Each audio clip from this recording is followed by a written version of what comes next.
Hello everyone. तो today's topic is tenses. Tenses का मतलब होता है टाइम। टाइम का मतलब होता है वक्त। ये सब तो हर किसी को पता है कि वक्त तीन तरीके का होता है। पहला प्रेजेंट, दूसरा पास्ट और तीसरा फ्यूचर।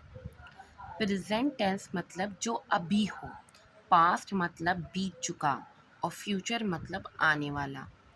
अगर हम बेसिकली टेंसेस को देखें तो टेंस हमारे चार तरीके के होते हैं: इंडेफिनिट, कंटिन्यूस, परफेक्ट और परफेक्ट कंटिन्यूस। यही चारों हमारे पास्ट में भी होते हैं और फ्यूचर में भी होते हैं। अगर हम टेंसेस के फॉर्मूले को अच्छे से दिमाग में बिठा लें तो आधी इंग्लिश हमें समझ में आ जाएगी। यही चीज़ इनको समझने के लिए हमें हेल्पिंग वर्ब को देखना होता है कि हमारा वर्ब कौन सा होता है। जैसे स्पीकिंग आपका हो गया, वेटिंग हो गया, या वेट हो गया, स्पीक हो गया। उस हिसाब से हम जो है वो टेंस का इस्तेमाल करते हैं। अगर कोई भी काम प्रेजेंट में हो रहा हो तो हम do, does, is, am are, has have been लगाते हैं। वहीं अगर कोई काम पास्ट में हो रहा होता है तो हम did, was, were, had been लगाते हैं। और फ्यूचर में will be, will have been लगाते हैं। इनडेफिनेट टेंस में हम यूज्ड करते हैं इनडेफिनेट में डू, डस प्रेजेंट में, पास्ट में डिड, फ्यूचर में विल। इस तरीके से आपको पूरी ये टेबल याद होनी चाहिए। अगर आपको इस टेबल को याद कर लिया तो मतलब आपको टेंसेस आ गए। टेंस में और कुछ नहीं है, सिर्फ ये टेबल्स हैं। अगर हम प्रेजेंट टेंस में ही सबसे पहला टेंस यानी इनडेफिनिट टेंस की बात करें, मतलब वो चीज़ जो कि हमारी होती ही है।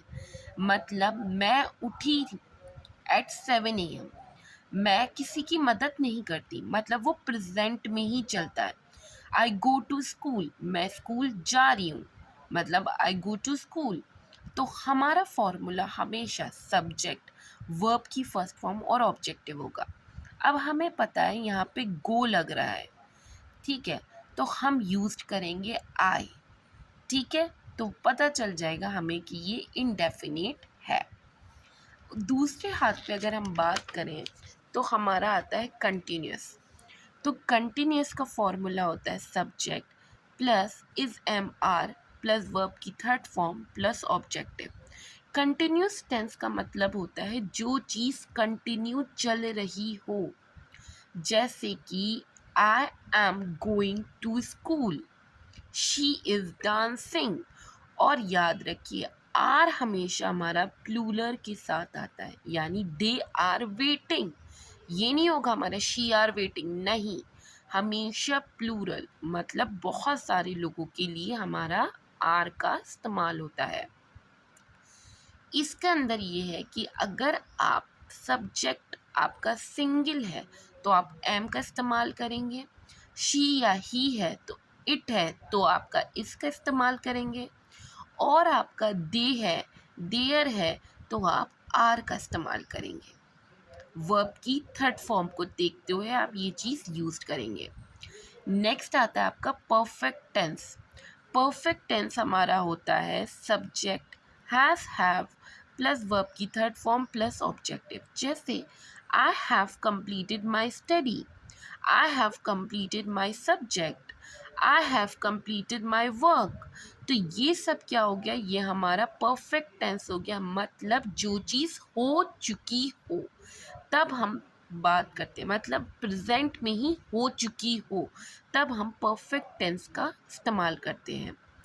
अब आता है परफेक्ट कंटिन्यूस, मीन्स जो वर्क में हो, जो चल रहा हो और वो कंटिन्यूशन में हो, जिसके साथ हम subject has, have been plus verb की फोर्थ फॉर्म और ऑब्जेक्टिव का यूज़ करते हैं।